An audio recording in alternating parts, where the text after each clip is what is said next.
oír sin necesidad de utilizar estos mecanismos que ustedes están aprendiendo, que son los mecanismos procesales de defensa constitucional, pero hay que entender que esto tiene una contrapartida, que es el respeto a los derechos que tienen los demás. Y esto hay que saber leerlo como futuros juristas que ustedes van a hacer.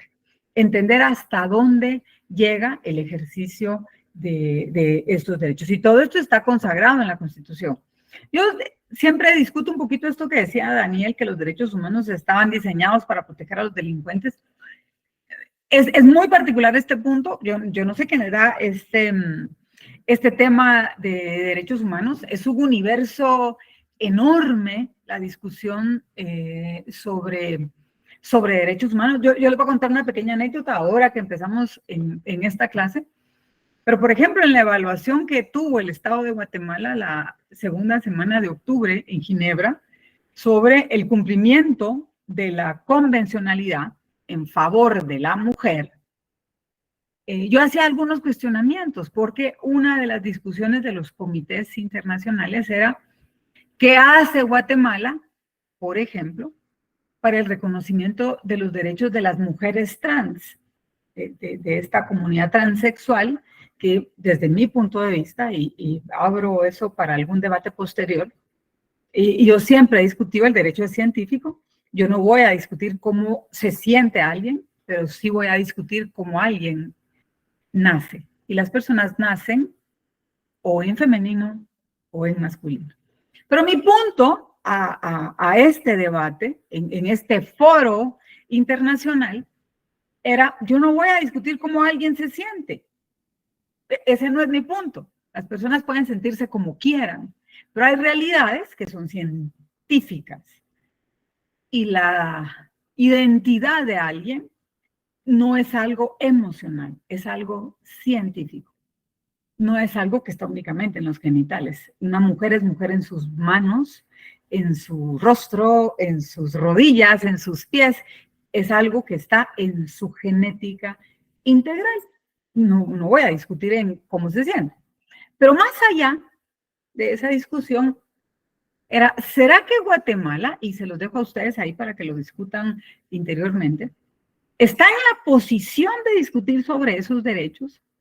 Cuando tenemos unos índices de mortalidad materno-infantil ridículos en el interior del país, cuando tenemos en el interior del país comunidades desplazadas, mujeres que no tienen ni siquiera acceso a la salud básica, a fuentes de educación, a fuentes de trabajo, y no lo digo en las comunidades urbanas en las que estamos en esta clase formamos parte, lo digo en las comunidades del interior del país, donde si ustedes van a ver los indicadores son alarmantes.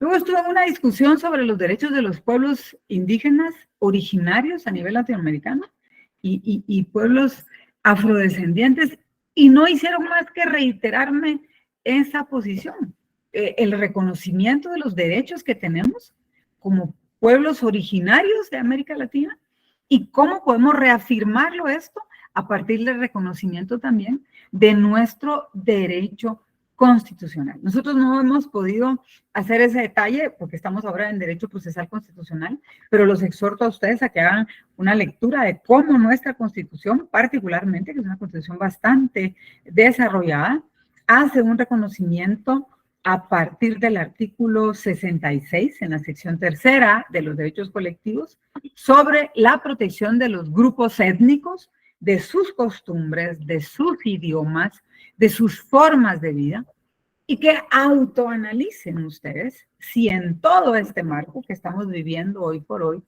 no todo es parte de este descontento, de esta falta de cumplimiento, de estas normas que están contenidas también en nuestra Constitución y que no son más que darle un reconocimiento a todos estos estamentos que nosotros tenemos en el país. Vamos a pasar a ver esta parte. Para mí es muy importante porque si ustedes quieren discutir que si el amparo procede, que si no procede, que si lo presentó uno, si lo presentó el otro, cómo se resolvió, creo que lo más importante es conocer cuáles son los puntos de estas figuras procesales. Tengo aquí que pidió la palabra Josué Pérez. Yo contigo termino. No sé si todavía tienes algún punto, Josué, o seguimos con la clase. Parece que no está Josué por ahí. Siempre recuerden a los que están en la clase que puedan tener su cámara encendida. Yo no sé si alguien me puede retroalimentar en qué parte nos ¿Me quedamos. escuchan? Sí, José, dime. Perdón, es que como voy manejando. Ah, ok. Sí, fíjese, Lee, que a veces tener un debate con esos temas a veces es muy delicado también, ¿verdad? Se lo digo personalmente porque pues a veces yo que he estado mucho tiempo también en el estado, pues he pasado muchas cosas, ¿verdad? Ujú. Que realmente a veces no se respeta, pues las normas, ¿verdad? Por ejemplo, algunos derechos que uno como tiene como trabajador, ¿verdad? Entonces a veces también lo van haciendo a un lado a uno, ¿verdad? José, una pregunta. ¿Y a ti te da miedo abordar estos temas? Sí, la verdad que sí. Ok. Mirna, que ya Sí. hizo pregunta de esto, ¿a ti te da miedo abordar estos temas? Solamente, Lee. Muchas Luego, gracias. a ti, por No, licenciada, no, a mí la verdad es que no, lo que sucede es que, digamos, la gente, hay de dos, ¿verdad, licenciada? Hay gente que se cree super saiyajin y hay gente que se favor. cree, no, sí, hay gente que se cree, hay gente que se cree menos que eso. Entonces, digamos, el tema es como abordar justamente lo que usted decía, el tema de la religión. O sea, yo no estoy, digamos, en contra de la diversidad sexual, porque al final del día, pues uno es lo que se siente. Sin embargo, o sea, si algo es bien, bien claro es que solo hay un hombre y hay una mujer. O sea, no hay más que eso. Y para defender la postura, justamente, digamos, usted lo decía muy claramente, hay muchas mujeres, no solo dentro de lo que es digamos, el área metropolitana, sino a nivel En el interior del país. en el interior del país, ¿correcto? Que está súper desprotegida. O sea, hay muchos temas de violencia, hay muchos temas de falta de educación, inclusive falta de educación sexual, ¿verdad, licenciada? Que es un punto muy, muy importante que al final del día, le apuesto que si todas esas personas conocieran por lo menos que hay muchos métodos y que pueden ser adquiridos a través de un dispensario, y de manera gratuita, no hubiera tanta sobrepoblación, pues entonces parte de un montón de cosas, ¿verdad, licenciada? Miren, yo hago esta pregunta en general porque creo que no hay espacio más seguro y más particular para discutir estos temas que el espacio de la cátedra. Benito Juárez decía algo bien interesante y él decía, yo podría no estar de acuerdo en lo que tú digas, pero voy a defender hasta la muerte tu derecho a decirlo. Y yo creo que ustedes en sus ámbitos profesionales, en sus ámbitos laborales y particularmente en sus ámbitos familiares, deberían de proteger ese espacio. ¿A qué espacio me refiero? A decir lo que piensan. Hay una cultura desde un tiempo para acá de decir solo lo que es políticamente correcto. Que tampoco estoy diciendo que esté mal, pero uno tiene que tener la libertad de decir en lo que piensa. Yo puedo no estar de acuerdo en lo que ustedes digan, pero me parece fenomenal que tengan la libertad de hacerlo, porque por eso se ha derramado sangre, por eso han habido dictaduras, por eso han habido revoluciones, por eso hay textos constitucionales, porque lo que tienen derecho es de expresarse. Yo tengo mi propio punto de vista que tiene que ver con mi formación, con mi cultura, con mi desarrollo personal, pero ustedes tienen ese derecho en la misma medida en que la tengo yo.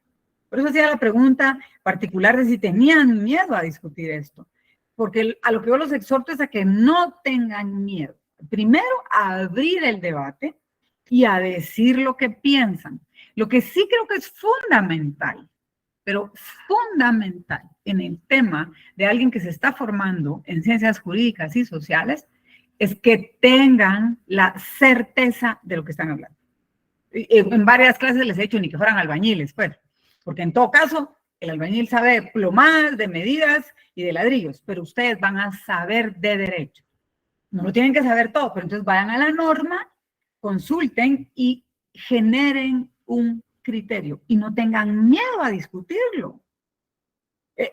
No, en alguna clase discutimos de cómo es el sistema nacional. Cuando nosotros nos llevan a primaria y a secundaria, la lógica es calladitos, nunca hablamos. Siempre está el catedrático diciéndonos, cállese, cállese. Y en la universidad de pronto llegamos a un sistema donde nos dicen, hablen. ¿Y qué hacemos si ya nos formaron toda la primaria y la secundaria diciéndonos que nos callemos cuando llegamos a un sistema universitario que nos pide que hablemos? Yo se los pongo más cruel todavía.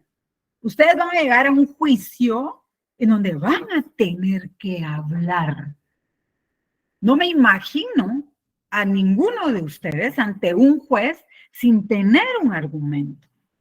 Entonces tienen que tener esa habilidad de reconocer cómo manejar la ley, pero también cómo manejar su argumento.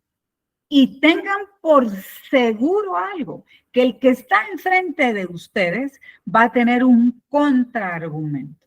Y eso solo lo van a poder fomentar con la discusión. Tienen que estar comprometidos y acostumbrados al disenso. No esperen que en un juicio su contraparte les dé la razón, porque en derecho siempre vamos a tener dos puntos controvertidos. Siempre. Entonces, la dinámica, por si no se habían enterado, la dinámica de su profesión, mis queridos alumnos, es la discusión. Y no la discusión de que los dos vamos en el mismo sentido. No, la discusión en que el que está del otro lado viene a discutir y contraargumentar en contra de lo que ustedes están planteando. Entonces, de eso se trata. Pueden haber casos en donde ustedes estén de acuerdo, pero en igual proporción van a tener a alguien en desacuerdo. Entonces, lo fundamental es que tengamos un debate con conocimiento y que ese conocimiento sea científico. Disculpa que aquí hay alguien que está discutiendo también. Bueno, yo no sé si alguien me puede decir en qué parte nos quedamos de la última clase. Sí, David, cuando estamos viendo lo del amparo. Inconstitucionalidad en caso concreto y en caso general, eso fue lo que terminamos ya. Sí, ustedes vieron todo lo que en términos de derecho constitucional se llama control constitucional normativo. Pero antes del del segundo parcial, que entregaran el trabajo, ustedes ya votaron ahí el control constitucional y la exhibición personal, que fue lo que vieron el martes. Pero en el proceso de amparo, nos quedamos en una parte, es que no logro recordar en qué parte nos quedamos. Pues no lo agarramos a partir de acá, solo Evelyn tenía una intervención y pasamos de una vez a lo que teníamos pendiente. Dime, ¿no? Ok. Era lo que decía David, estaba buscando mis apuntes, ya no le... ¿Y no lo tienes por ahí, Evelyn? O Héctor, Alexander, no sé si tú lo tienes. Es que yo lo último que copié del 24... que es en qué casos no procede, pero son los apuntes que yo hago de lo que él dice, ¿verdad? En qué casos no procede cuando la persona no representa una amenaza para su vida. Pero estábamos hablando de la exhibición personal con el licenciado López. Eso fue lo último que capté, lo que tengo escrito, pero no sé si le sirve. Sí, pero esa era la clase de la exhibición. Dime tú, Héctor. Buenas noches, licenciada. Si no estoy mal, nos quedamos por la primera audiencia de... Es que por ahí estamos, sí. Miren, la inconstitucionalidad es un tema, ustedes lo recibieron desde mi punto de vista, él es mi profesor, imaginen cómo lo veo yo, del mejor de los mejores. El doctor Salguero tiene un postdoctorado, de hecho, en el control constitucional normativo y está por salir publicado su libro. Ustedes van a ser de los primeros en recibirlo en esta plataforma virtual en cuanto lo publique el Instituto de Justicia Constitucional. Pero si tienen alguna duda de lo que él haya desarrollado en el control constitucional, que son las inconstitucionalidades generales, tanto parciales como totales, o la inconstitucionalidad en caso concreto, yo les ruego que hagamos una lista de sus cuestionamientos y las desarrollamos en clase, no hay problema. La exhibición personal es de los 3 procedimientos constitucionales, pero lamentablemente el más mal manejado. Ustedes lo han visto últimamente. De hecho, yo fui sujeto de exhibición personal hace como 2 meses. Me daba una pena la pobre juez buscándome por todos lados porque le fueron a decir que yo podía estar sufriendo vejámenes. Y son de verdad una utilización desproporcionada de la función principal que tiene la exhibición personal, que es el proteger a los ciudadanos de un abuso punitivo sobre su propia humanidad. Es poder verificar que una persona no está sufriendo un vejamen, pero esto ya lo abordó el licenciado López. Ahora, en el tema de del amparo, ya habíamos avanzado, precisamente como dice Héctor. Aquí tienen ustedes en pantalla el marco general, cuándo podemos presentar un amparo, donde está detallado el catálogo de los agravios, que es el artículo 8 de la Ley de Amparo, Exhibición Personal y de Constitucionalidad. También hablamos en su momento oportuno sobre las legitimaciones, la legitimación pasiva y la legitimación activa para el planteamiento de un amparo, los plazos, la primera resolución de trámite, qué es lo que se hace en esta primera resolución. También les he venido reiterando que no perdamos de vista que siempre los trámites de amparo se tienen como un trámite prioritario en el trabajo de los órganos de control constitucional ordinario. Aquí nos referimos a los juzgados de primera instancia, a las salas y a la Corte Suprema de Justicia. Ellos son los que conocen los amparos a nivel, digamos, de grado. Lo que conoce la Corte de Constitucionalidad, y lo vamos a estar repitiendo, son los amparos contra los 3 organismos de Estado. Cuando resuelve el presidente y vicepresidente, cuando lo que se impugna es el Congreso de la República, o cuando lo que se resuelve es una impugnación contra lo decidido por la Corte Suprema de Justicia. Ahora, hay un punto interesante que también vamos a abordar en la materia recursiva, y es de que la Corte de Constitucionalidad conoce de absolutamente todas las apelaciones, no importando qué órgano fue el que efectuó este control constitucional en primera instancia. Vimos en aquel momento que se puede requerir desde este planteamiento del amparo que se otorgue el amparo provisional. El amparo puede ser otorgado de oficio por el órgano jurisdiccional que está teniendo conocimiento del planteamiento de este amparo, pero también puede ser requerido por quien lo está planteando. Por eso se llama a instancia de parte. Hay casos muy particulares en los cuales los órganos que conocen de amparo otorgan los amparos provisionales. Y estos son cuando existe una amenaza, y esos son 3 términos que sí les ruego que no vayan a olvidar y que si pueden apuntar ahí, yo les diría en el artículo 19, que es donde se señala la interposición de los recursos de amparo, que son 3 básicamente: la inminencia futura, o sea, tiene que ser un acto inminente, futuro, que genere una amenaza de vulneración de derechos constitucionales. Y de verdad no tienen idea la diferencia que esto marca en la interposición de un amparo. Cuando yo reclamo una resolución judicial, no hay inminencia. Lo que hay es un acto de autoridad. Esta autoridad ya señaló cuál es su posición jurisdiccional y yo voy a reclamarla en amparo. Le digo al órgano superior, al órgano que lo va a conocer, que esa posición de ese órgano administrativo me está generando una vulneración a mis derechos constitucionales. Es muy distinto cuando yo le planteo al órgano de control constitucional que un acto futuro puede generar una amenaza y que esta acción futura y que me genera amenaza es inminente, porque ustedes se dan cuenta, aquí el acto no se ha materializado. Son 2 cosas distintas. Por lo tanto, la posición del órgano de control jurisdiccional es distinto, porque la protección se da en función de que hay una amenaza de vulneración. Pero cuando ya tengo una resolución, esto ya pasó por un filtro jurisdiccional y ya hubo un ente que hizo un análisis y que fijó una posición jurídica. Por lo tanto, es mucho más complejo que un órgano de control constitucional otorgue un amparo provisional.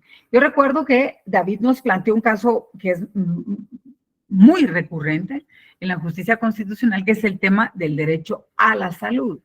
Entonces, hay muchos pacientes que llegan a la justicia constitucional y dicen, miren, yo fui al IX o fui al Ministerio de Salud, tienen que ser obviamente órganos públicos, instancias públicas que brindan salud.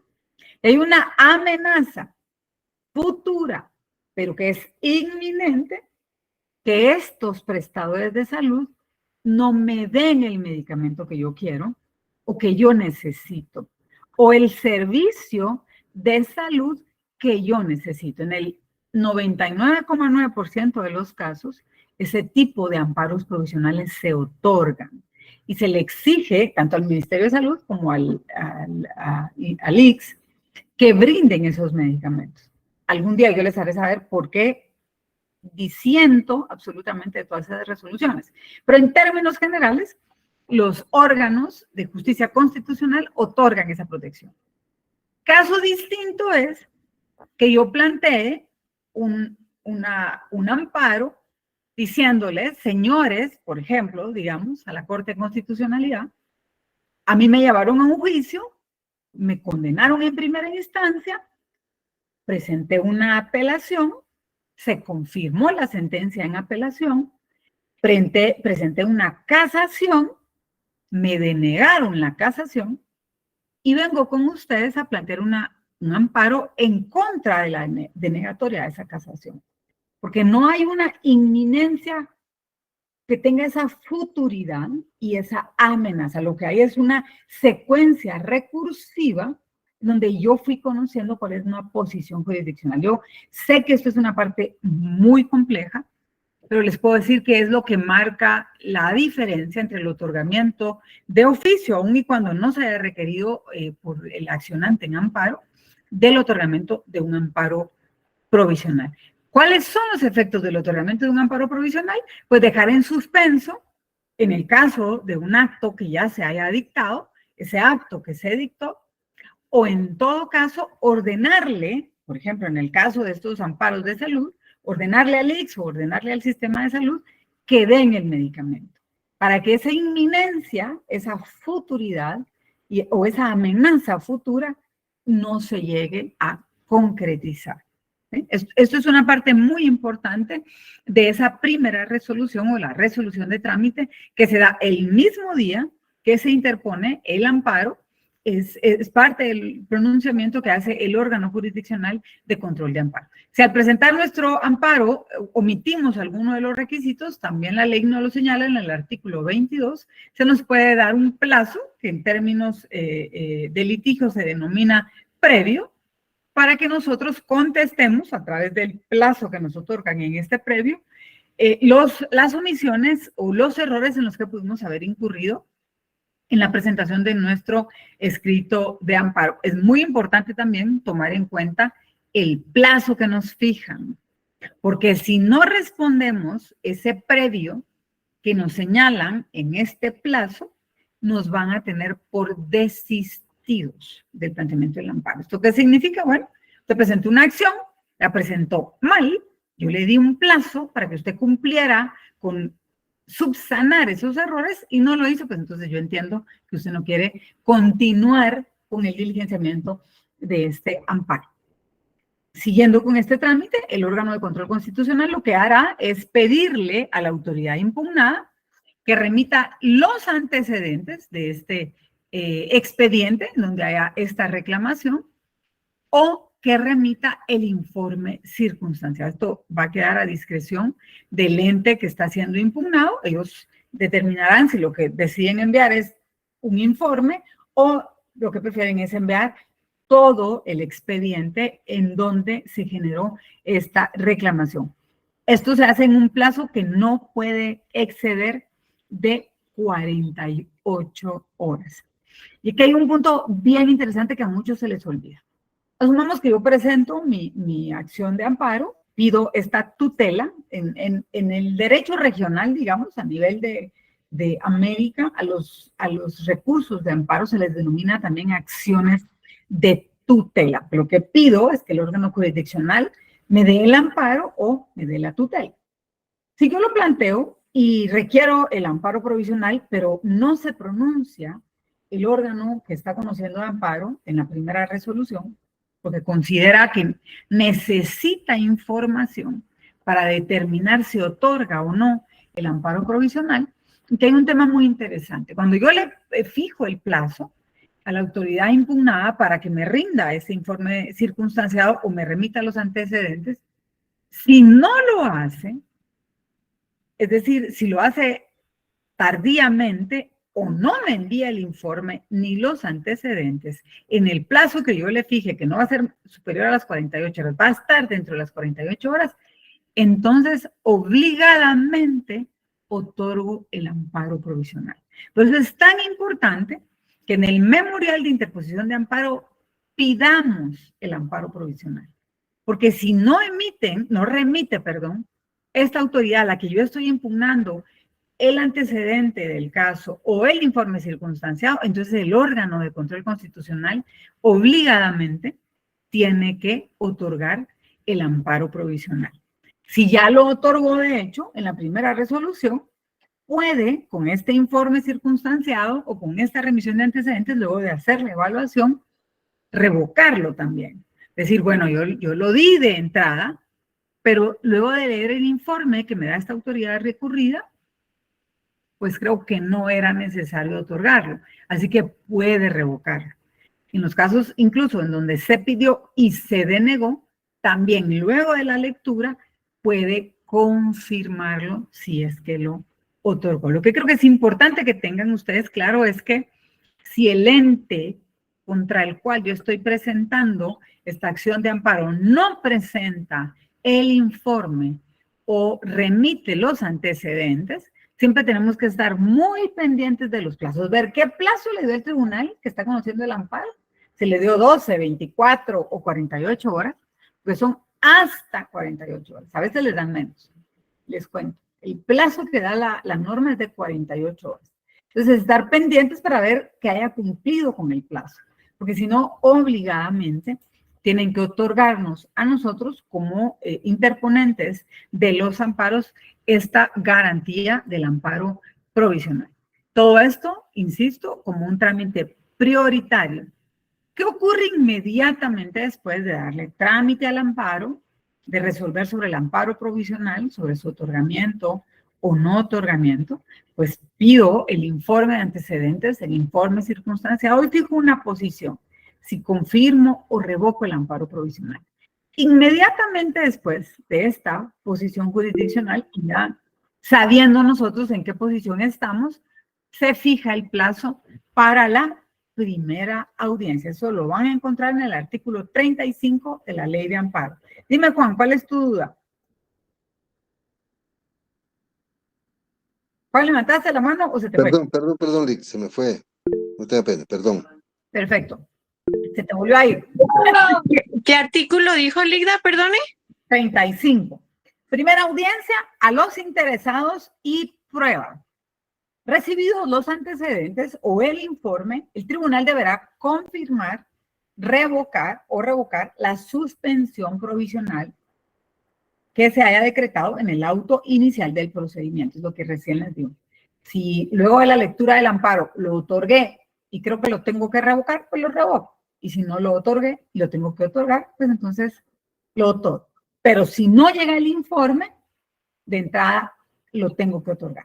De estos antecedentes, ojo, miren lo que dice la norma. De estos antecedentes o del informe, dará vista al solicitante, al Ministerio Público, institución que actuará mediante la sección que corresponda según la materia de que se trate, y a las personas comprendidas en el artículo anterior, que es el 34, que habla de los terceros interesados. Pero fíjense bien en lo que dice. De estos antecedentes, por eso es tan importante que la autoridad impugnada remita los antecedentes o el informe. Plantéense ustedes, ¿qué tengo yo? En el amparo tengo una serie de peticiones, en donde yo digo, estos derechos me está vulnerando esa autoridad y quiero que usted me dé el amparo, porque me está violentando, por ejemplo, el derecho a defensa, el derecho a la tutela judicial efectiva, el derecho al acceso a los tribunales, etcétera, etcétera. Yo voy a alegar en amparo, no se olviden, vulneración de garantías constitucionales.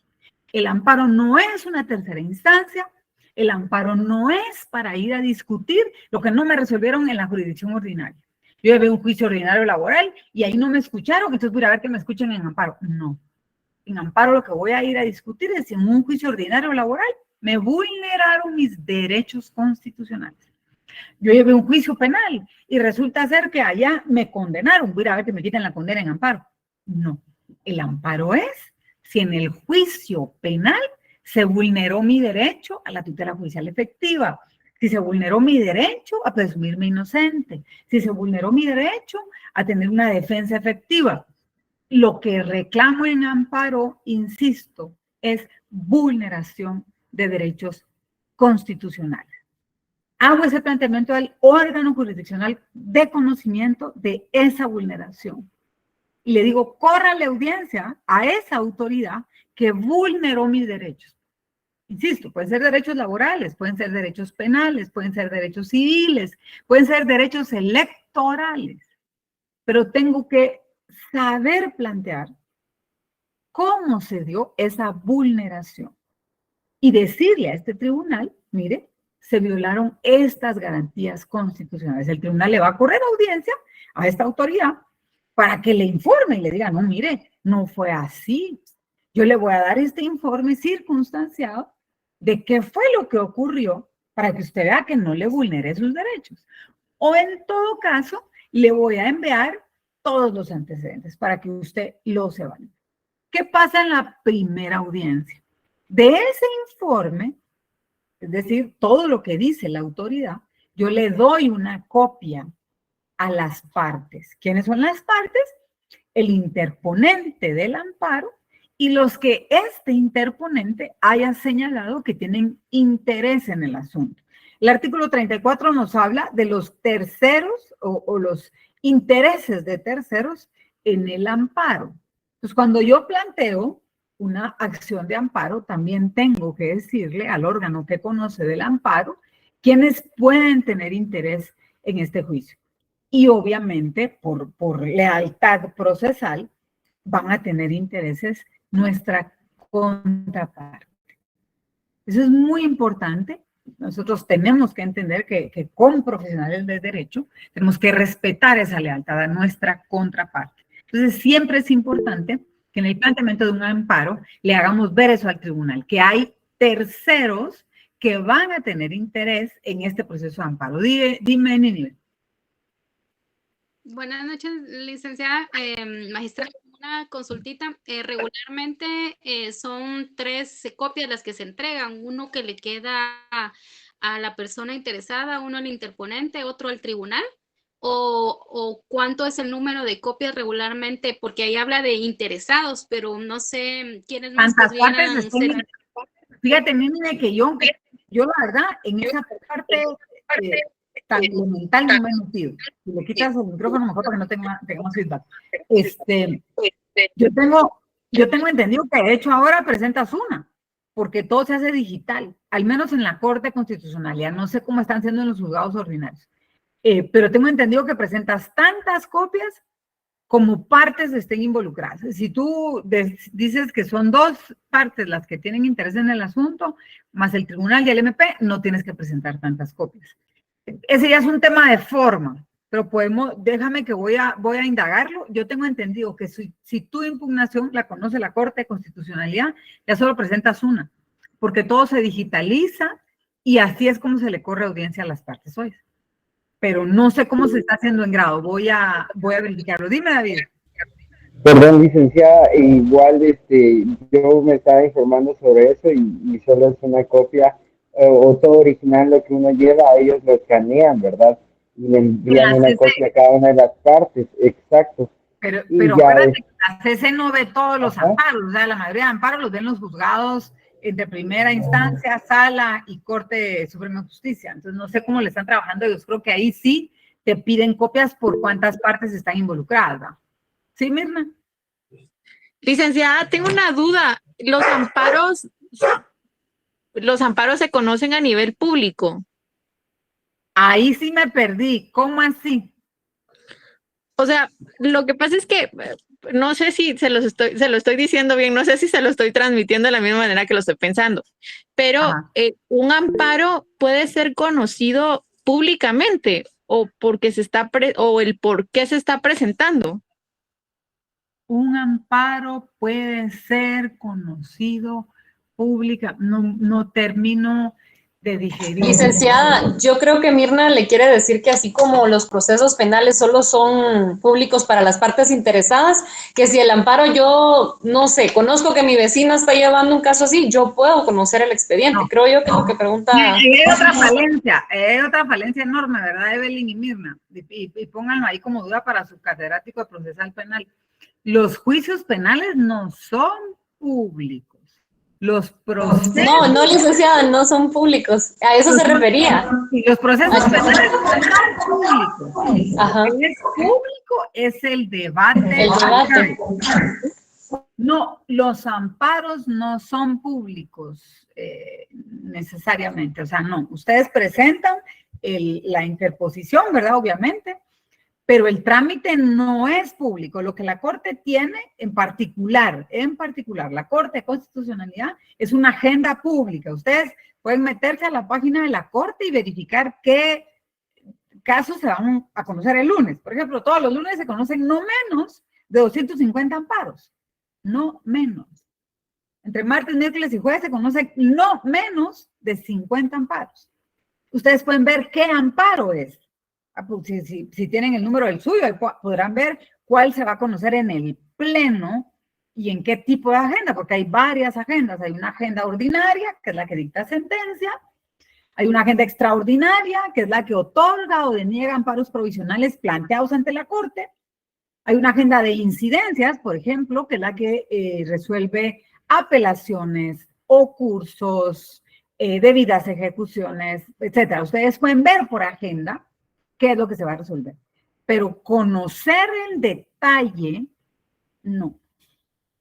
Habrán personas, por ejemplo, si yo hoy no estuviera en ejercicio público, en ejercicio privado, presento un amparo, me lo sellan de recibido y lo quiero hacer público en una red social, ese es otro tema. Pero el trámite no es público. No lo es. Hay otro trámite interesante que ya lo vamos a ver ahorita, que es el de las vistas públicas. Se llaman vistas públicas. Pues si ustedes se meten al portal de la Corte de Constitucionalidad, pueden ver las vistas de los amparos, porque eso sí es público. Los jueces ordinarios, por la complejidad de sus agendas, porque no son juzgados de amparo, son juzgados, salas, que tienen otra competencia, es una competencia extraordinaria la que conocen y que no tienen un portal para todas sus audiencias, pues tal vez no las hagan públicas. Esas sí pueden tener acceso. Si ustedes quieren ver vistas públicas de la Corte Constitucionalidad, suscríbanse al portal de la Corte y todos los días les va a llegar una notificación a las 9:15 para que puedan ver vistas públicas todos los días a las 9:30. Las vistas sí son públicas, pero el expediente no. Dime, Nínive. Sí, magistrada, solo era para comentarle que yo me he metido a algunas vistas públicas y sí me ha servido bastante, más que todo para ver cómo son los alegatos en las posturas de cada caso. Y también exploré ahí la página y aparecen documentos como amparos y otros documentos que nos van a servir tanto en el área civil como penal. También leí la Constitución Política de la República para niños, muy interesante, la verdad que la digerí muy bien, me la leí en una tardecita. Entonces, ahí está el PDF, uno lo puede descargar y publicar y pues para las instituciones educativas, ¿verdad? Entonces... es súper interesante. A mí me gustaría hacer una selección de vistas, de decir, esto es todo lo que no se hace en una vista pública, y de pronto hacerles una selección y decirles esto es lo que se hace en una vista pública.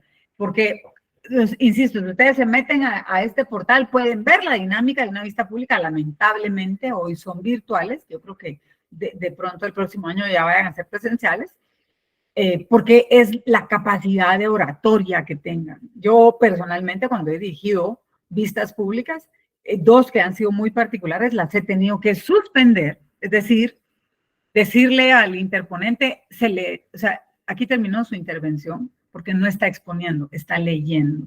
Una vista pública es terminantemente prohibido leer argumentos. Ustedes pueden pedir auxilio, hacerles ver al Tribunal Constitucional que quieren leer algún pasaje de una sentencia que obviamente no se van a saber de memoria, o algún pasaje de una ley, pero no pueden leer su argumento. Lamentablemente las plataformas digitales, ahora uno se pierde un poco porque no sabe si están leyendo o no, porque no los tiene de frente. Pero la finalidad de una vista pública, ahorita vamos a pasar a ella, es que le lleven al tribunal el argumento. Muchos abogados cuentan el juicio completo desde que presentaron su primer escrito. Y cuando ya se les va a agotar el tiempo, porque hay un reglamento, hay un acuerdo de la Corte que señala cómo se lleva a cabo una vista pública, y eso es fundamental que ustedes la lean, está en el acuerdo 1-2013 de la Corte, allí está en su ley de amparo, que todos se les dio en sus cursos, allá en la Corte, que señala cómo se celebra una vista pública. Y en la vista pública yo no voy a ir a contar cómo nació el juicio, yo voy a ir a contar en dónde radicó la vulneración constitucional. Todo lo demás es materia de la jurisdicción ordinaria. Entonces, para que vayamos regresando, ¿qué es lo que yo hago en la primera audiencia? Es fijar una posición sobre lo que informó la autoridad impugnada. Yo ya vine e impugné y señalé en amparo, esta autoridad está vulnerando estos derechos constitucionales que tengo reconocidos en el texto constitucional. ¿Y cómo me los vulneró? De esta y esta forma. Tenemos que tener la claridad, y disculpen si soy tan enfática y tan reiterativa en esto, que ahí no voy a ir a discutir sobre derecho ordinario o sobre procedimiento ordinario. Lo que yo discuto en la justicia constitucional es la vulneración de garantías constitucionales. No es una tercera instancia que vaya a venir a revisar si lo que dijo el juez está ajustado o no está ajustado al derecho ordinario. Lo que voy a discutir ahí es si está o no está ajustado al derecho constitucional. Obviamente hay una serie de evaluaciones que la Corte hace para determinar, y no solo la Corte de Constitucionalidad, cuando digo la Corte me referiré a todos los órganos que conocen de una acción de amparo, que evalúan al momento de plantear un recurso, si hay legitimación activa, si hay legitimación pasiva, si se agotó la definitividad, si el recurso se está planteando en tiempo, y si no hay ya una jurisprudencia acantada de la Corte. ¿Por qué hago énfasis en esto? Porque algunas veces se presentan los amparos sobre acciones en las cuales los jueces se han pronunciado, pero resulta ser que yo equivoqué el recurso. Resulta ser que debía haber planteado una reposición y planteé una apelación. O debía haber planteado una apelación y lo que presenté fue una reposición. Y ese es un punto muy interesante. Yo les diría que tal vez el 50% de los amparos que conoce la Corte de Constitucionalidad se rechazan porque equivocaron el procedimiento recursivo. Si la ley me decía, usted esto lo tiene que apelar, pero yo equivoqué el recurso y lo que planteé fue una reposición y obviamente el juez me lo está repeliendo porque dice, no, un momento, esto no me lo debió haber planteado a mí para que yo lo conociera en reposición. Esto lo debió haber recurrido ante una sala en apelación y yo por esa resolución me voy a quejar en amparo.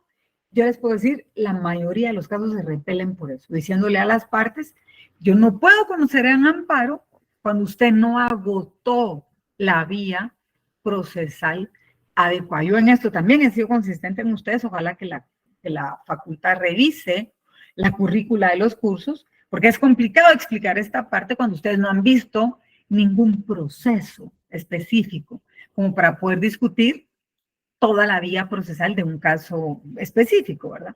Pero ese es uno de los casos, digamos, más recurridos en donde la Corte deniega la protección constitucional, porque lo que buscan es, híjole, se me fue, no pude presentar la apelación en tiempo o me confundí del recurso que debía haber planteado. Incluso yo leía hace poco a alguien que decía, ay, si es que no presentamos la apelación porque igual no la iban a denegar, entonces nos fuimos en amparo. Perdón, Pero si usted no presentó su apelación, jamás espere que se le conozca un amparo, porque no somos un órgano, así es como lo ven los órganos de justicia constitucional, que venga a limpiar estos errores que puedan darse en un proceso ordinario. Usted tiene que cumplir con todos estos requisitos. ¿Qué es lo fundamental entonces de lo que se señala en la primera audiencia? Artículo 35 de la Ley de Amparo, es que la posición que vamos a asumir en esa primera audiencia es en función del informe que da esta autoridad que nosotros estamos impugnando. Entonces no nos perdamos. A nosotros nos van a dar esta audiencia notificándonos esa posición del órgano que impugnamos. Si yo estoy recurriendo contra la Corte Suprema de Justicia porque me rechazó una casación, lo que me van a dar a mí al plantear el amparo y luego de correr la audiencia a la Corte es mi resolución, corriéndome la primera audiencia y dándome copia de ese informe o de los antecedentes que haya remitido la Corte Suprema de Justicia. Entonces, en función de esa primera audiencia, que se corre por un plazo perentorio de 48 horas, es que yo me pronuncio. ¿De dónde saca la licenciada las 48 horas? Del artículo 35. ¿A quiénes se les corre audiencia? Al Ministerio Público, a los terceros interesados, que son todas las personas que están comprendidas en el artículo 34 de la Ley de Amparo. ¿Y qué es lo que me remiten entonces? Pues este informe que tiene los antecedentes o el informe circunstanciado, y yo podré plantear mi posición, según este artículo 35, en alegarlo dentro del término común de 48 horas. ¿Qué me señala el párrafo segundo de ese artículo?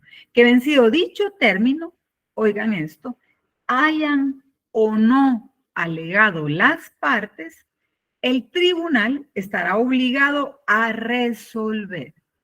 Si nadie se pronunció, si nadie alegó, entonces yo resuelvo, emito sentencia.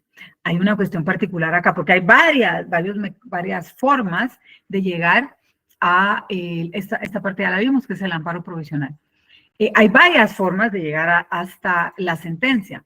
Y en este caso particular, si nadie señala nada en este plazo de la primera audiencia, pues entonces yo me puedo ir directamente a dictar sentencia. Pero ocurre generalmente, aquí ustedes lo tienen en la presentación, yo solo lo voy a ir pasando, son algunas posiciones que ha emitido la Corte de Constitucionalidad en relación al otorgamiento de los amparos provisionales, así que les pediría que lo lean para que vayan teniendo comprensión de lo que ha señalado la Corte ya en su jurisprudencia. Entonces, ¿qué es lo interesante de esto? Si al momento de plantear yo mi amparo, pido de hecho apertura a prueba, pues el tribunal tiene la obligación de evaluar si abre ese periodo de prueba. Pero si no lo pido, inmediatamente después de la primera audiencia, el órgano de control constitucional puede dictar sentencia. No olvidemos, y yo se los he dicho siempre a ustedes, que tengan siempre a la mano estas disposiciones reglamentarias que ha emitido la Corte, y en relación a esta primera audiencia y a la calificación de todos los presupuestos que se tienen en los órganos de justicia constitucional, el artículo 26 de estas disposiciones reglamentarias que están contenidas en el acuerdo 1-2013 de la Corte señala que luego de recibido los antecedentes o el informe circunstanciado de la autoridad denunciada, el tribunal deberá calificar, fíjense la responsabilidad que tiene el tribunal que está conociendo de amparo, bajo su estricta responsabilidad, el cumplimiento de los presupuestos procesales por parte del solicitante. ¿Respecto a qué? A la temporalidad. ¿Por qué es en este momento? Porque, por ejemplo, si no se cumplió con la temporalidad, en el informe circunstanciado que nos dé el juez, podemos establecer si hizo su reclamación en el tiempo, es decir, en los 30 días que nos da la ley de amparo, o en los 5 días cuando se trata del tema electoral. Y además, también podemos ver si se planteó el recurso idóneo ante la actividad de este juez al que estoy reclamando. Entonces voy a ver no solo la temporalidad en el amparo, sino también si el acto era o no era definitivo y si las partes cumplían o no con su legitimación. ¿En qué momento va a tener el Tribunal Constitucional la posibilidad de evaluar estos extremos? Primero lo que recibió fue la queja, ¿cierto? En el planteamiento del amparo. Pero para poder evaluar esos presupuestos, necesita que la autoridad a la que se está reclamando rinda el informe. Entonces, en ese momento, el órgano jurisdiccional, no necesariamente la CC, puede ser el juez de primera instancia, la sala o la Corte Suprema de Justicia, bajo sus respectivas competencias, pueden ya con el informe que les da esta autoridad impugnada, evaluar. En algún momento Juan Loyo nos planteó su caso, nos hablaba de su comité de vecinos en el lugar donde él vive, que estaban reclamando algunas cosas contra el alcalde. Pensemos que él se va directamente en amparo ante un juez, en este caso sería un juez de primera instancia de su localidad, porque su alcalde no es un alcalde de cabecera departamental, por eso no va a una sala, va a un juzgado de primera instancia, y él va y presenta su amparo. Dice, mire, voy a reclamar porque resulta ser que yo le pedí X o Y circunstancia a mi alcalde y no me ha resuelto. Y hay una amenaza cierta, futura, inminente, de que nosotros no tengamos una prestación de servicio. Perfecto, don Juan, yo le recibo a usted y a su comité de vecinos esta reclamación en amparo. Ahora yo le voy a correr audiencia al alcalde. Entonces el alcalde informa y dice, miren, es que no me han pedido nada. No he tenido una reclamación escrita para poder resolver como alcalde y tampoco he recibido una reclamación escrita para poder elevarla al Consejo Municipal. Entonces, ¿cómo pueden ellos discutir un acceso a la justicia administrativa en el ámbito municipal si no hay una reclamación directa de conformidad con la ley de lo contencioso administrativo, que es la que habilita un trámite administrativo, así se denomina, un proceso administrativo, o de conformidad con el Código Municipal? Este es el momento, obviamente ya tenemos la postura de los vecinos y en contraposición tenemos la postura del alcalde. Entonces este es el momento en el que el órgano de control constitucional, que aquí va a ser este juez de primera instancia, va a evaluar. Bueno, resulta ser que en efecto los vecinos no cumplieron con ciertos presupuestos procesales y particularmente con el presupuesto procesal de la definitividad, porque ellos debieron acceder primero a la reclamación administrativa. Todo esto no lo ven tan desarrollado ustedes en la ley de amparo, lo ven más desarrollado, por eso insisto, les ruego por favor que cuando lean la ley de amparo lo hagan de la mano con las disposiciones reglamentarias que ha emitido la Corte de Constitucionalidad en este acuerdo 1-2013. Ahí es donde ya se hace esta evaluación y se determina si efectivamente se han cumplido con todos estos presupuestos procesales. Por ejemplo, en este caso que les acabo de plantear, este grupo de vecinos plantea el amparo contra el alcalde, pero no hicieron la reclamación administrativa ante la municipalidad. Entonces el órgano de control constitucional, en este caso sería el juez de primera instancia, va a emitir un auto suspendiendo el amparo, diciéndole, señor, yo suspendo en definitiva el trámite del amparo porque usted no cumplió con el presupuesto procesal de definitividad. ¿Sí? O sea, los trámites de los amparos son muy particulares. De hecho, ese auto de suspensión puede también ser apelado, ya lo vamos a ver en la etapa recursiva, ante la Corte de Constitucionalidad y reclamar ante la Corte de Constitucionalidad. Acuerden que toda la materia recursiva llega a la Corte de Constitucionalidad. Es decir, mire, este juez de primera instancia me suspendió el amparo, diciendo que yo no había agotado la definitividad. Y ahí van a tener también una posición de la Corte que ya la vamos a discutir. Pero este es el momento tan particular, una vez se haya vencido este informe circunstancial, en el que se puede fijar esa posición de parte del órgano que está conociendo de amparo. Entonces no olvidemos siempre de hacer esta lectura de las disposiciones reglamentarias para entender cuál va a ser la posición del órgano que está conociendo de este procedimiento de amparo. Si logramos pasar este informe circunstanciado, se hace el análisis de todos estos presupuestos y entonces cumplimos con todos ellos, con la legitimación activa, con la legitimación pasiva, con la temporalidad, estamos dentro del tiempo que señala la ley para interponer este recurso de amparo, y además cumplimos con la definitividad, se rinde el informe y el juez califica todos estos presupuestos, entonces nos van a dar una primera audiencia. Y esta primera audiencia va a ser en el plazo de 48 horas. ¿Cuál es el objeto que tiene esta primera audiencia? Pues en principio, que los amparistas se pronuncien de este informe circunstanciado, que también los terceros interesados y el Ministerio Público se pronuncie sobre esta acción y señale cuál es su posición.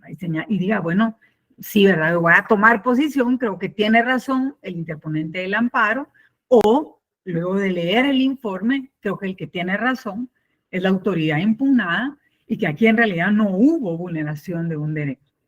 Es el momento en el que todos fijan posición, porque ya tenemos la versión de las dos partes, de quien interpone el amparo y de la autoridad que fue impugnada en el amparo.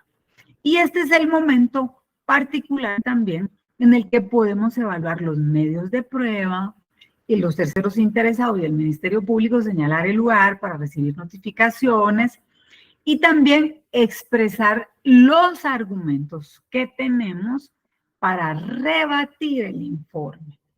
Yo ya presenté mi amparo, la autoridad impugnada dice, no, mire, lo que él dice no es cierto, por estos y estos argumentos, pues en esta primera audiencia, ya conociendo los argumentos de la autoridad impugnada, es que yo planteo mi posición sobre lo que está argumentando esta autoridad. Pero una cosa mucho más interesante es que si en el planteamiento de mi amparo yo planteé o señalé que voy a evacuar prueba, es el momento en el que relato o señalo cuál es la prueba que voy a plantear.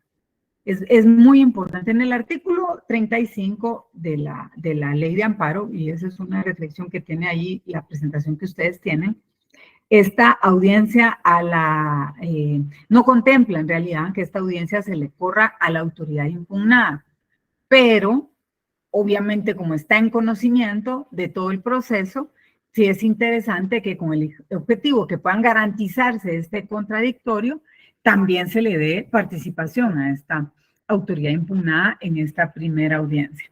Recuerden, insisto, siempre ir leyendo el articulado de la ley de amparo con este acuerdo 1-2013 de la Corte de Constitucionalidad. Vamos a regresar aquí.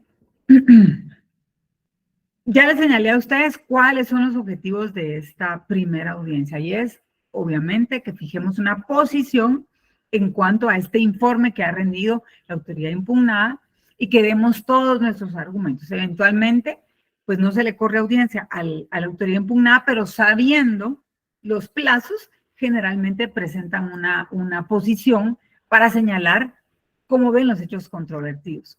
A diferencia de otros procesos, en el amparo, el no evacuar una audiencia produce ciertos efectos.